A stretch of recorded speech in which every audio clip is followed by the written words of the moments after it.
Assalamualaikum warahmatullahi wabarakatuh.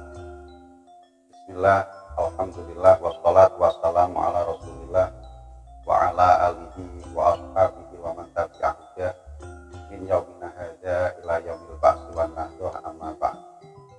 Sahabat-sahabat kaum muslimin yang dimuliakan oleh Allah Subhanahu wa taala, dalam Ramadan ini kami ingin mengangkat bagaimana perjalanan para pendakwah agama Islam, khususnya Wali Songo di bumi Nusantara kita ini, antara ajaran dan relevansinya terhadap apa yang telah disampaikan oleh Rasulullah Muhammad SAW, sehingga pada malam hari ini kita semua bisa mengenal agama yang kita cintai, yaitu agama Islam, dinul Islam, seperti yang diajarkan oleh Rasulullah SAW.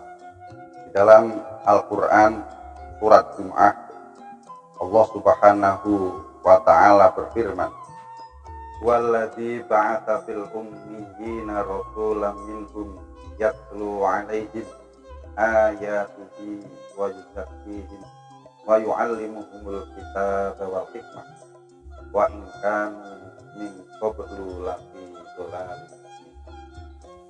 Dalam hal ini kami menggarisbawahi bahwa risalah Muhammad bin Abdullah yang diperintahkan oleh Allah Subhanahu wa ta'ala diantaranya adalah yatlu 'alaihim ayatihi wa yuzakkihim wa yu'allimuhumul kitab wal hikmah. Baginda Nabi besar Muhammad SAW diperintahkan untuk menyampaikan apa-apa yang telah diwahyukan oleh Allah kepada beliau, sehingga apa-apa yang beliau sampaikan kepada kita menjadi pedoman, menjadi acuan kita dalam hidup sehari-hari. Inilah fungsi daripada Al-Quran sebagai pegangan kaum muslimin, khususnya di Indonesia dan umumnya di seluruh dunia. Sahabat yang dimuliakan oleh Allah Subhanahu wa ta'ala, dalam konteks Nusantara kita sebagai bangsa dan negara, kita mengenal seorang Raden Qasim, putra dari Raden Rahmatullah Sunan Ampel radhiyallahu anhu.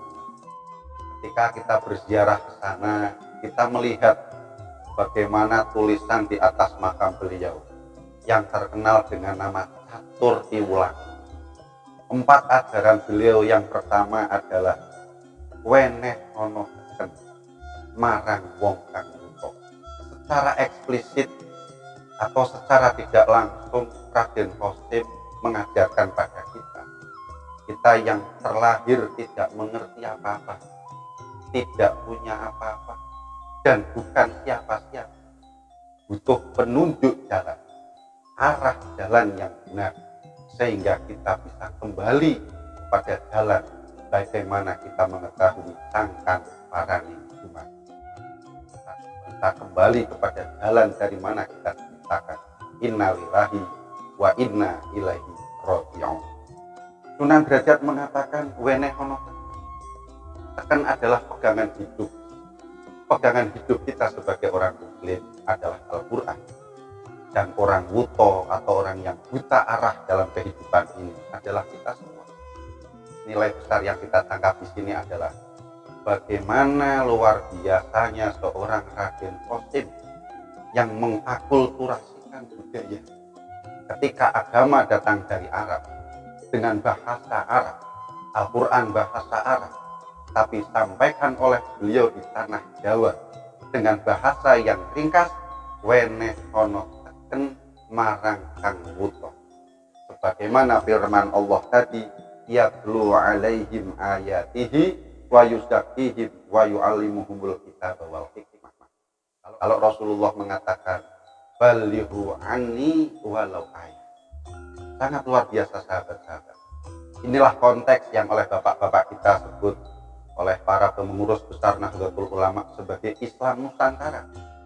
Islam yang dibawa oleh para masyayikh dari Hadramaut, dari Makkatul Mukarramah sampai ke Indonesia, disampaikan dengan bahasa yang ada di Indonesia tanpa keluar dari jalur keislaman yang sesungguhnya yang diajarkan oleh Rasulullah Shallallahu Alaihi Wasallam. Saya kira ini saja pertama yang kita sampaikan. Selamat bergabung di episode selanjutnya. Kita akan bedah semua taturki ulang yang diajarkan oleh Sunan Gajah. Sahabat-sahabat semua, janganlah tanggung kita sebagai warga NU, sebagai gerakan pemuda Ansor, bahwa Islam Nusantara bukanlah Islam yang lain, tapi Islam Nusantara adalah Islam yang diajarkan oleh Rasulullah, disampaikan ke bumi Nusantara dengan kearifan lokal, bahasa Nusantara yang dipahami oleh masyarakat tanpa meninggalkan inti pokok daripada ajaran Islam. Demikian yang dapat saya sampaikan, semoga bermanfaat bagi kita semua. Wallahul muwaffiq ila aqwamit thoriq. Wassalamualaikum warahmatullahi wabarakatuh.